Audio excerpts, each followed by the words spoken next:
Görünen odur ki Netanyahu'nun bu dəfəki oyunu baş tutmayacaq. Netanyahu oktyabr ayında keçiriləcək seçimlərdə qazanmaq ya da o seçimi ertələmək üçün bəhanələr gəzir. Çünki çox yaxşı bilir ki, seçimi kaybedeceği təqdirdə başına gələcəklərdən qaça bilməyəcək və o yüzden də var gücüyle çalışır ki, bu dəfə en azından Türkiye ile bu məsələni uzatsın. Ama Türkiye yetkililərin açıqlamaları və Türkiye'nin səbirli duruşu göstərir ki, Recep Tayyip Erdoğan və onun komandası, ümumiyyətlə Türkiye Cumhuriyeti bu keyfi ona yaşatmayacaq və ısrarlıdırlar oktyabrdaki seçimlərdə Netanyahu'nun getməsində ellerinden geleni edecekler ve Netanyahu da zaten bu kadar katliamlar, bu kadar bütün dört tarafındaki komşularla düşmanlık ilişkileri hamısı bunun sebepkarının Netanyahu olduğunu çok yaxşı bilir ve Netanyahu ve komandasının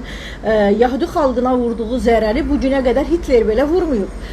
Çünkü biz son 2-3 ildir dünyanın müxtəlif yerlərində, taksilərdə, avtobuslarda, uçaklarda, havalimanlarında, restoranlarda, otellərdə, sahil, tatil köylərində, sahillərdə, müxtəlif yerlərdə də Yahudi xalqına qatilsiniz, soyqırımçısınız, siz burada istəmirik deyən xeyli görüntülər görürük və bunun da səbəbkarı başkalarını aktarmayın, Netanyahu ve onun aveneleridir diyeceğim.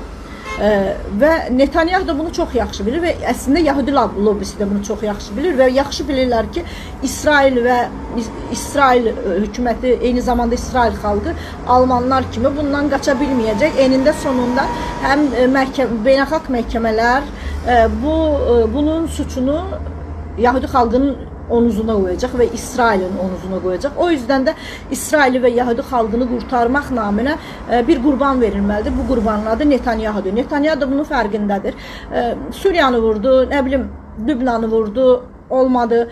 İran'ı sahaya sürdü, bir oyunlar oynadı. Burada da kazanabilmedi. İndi belki Türkiye ile o apardıkları propaganda sayesinde Türklere karşı nifret filan filan ama bu dəfə Türkiye ona bu keyfi yaşatmayacak. Yani görünen budur. O yüzden saldırır, saldırgan köpekler quduzlaşar ve bir sonra öler.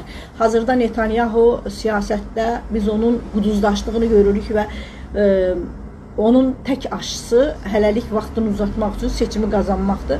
Belli ki o aşını elde etmek için çırpınır ama özü de çok yaxşı bilir ki Türkiye ile sahada karşılaşarsa bu onlar için kolay olmaz. Türkiye zaten bunların bütün dünyanın harasına giderlerse gitsin radarlardan izlediğini özleri de itiraf edirlər ve Türkiye'nin hafif bir ölçü olmadığını, kolay lokma olmadığını çok yaxşı bilirlər.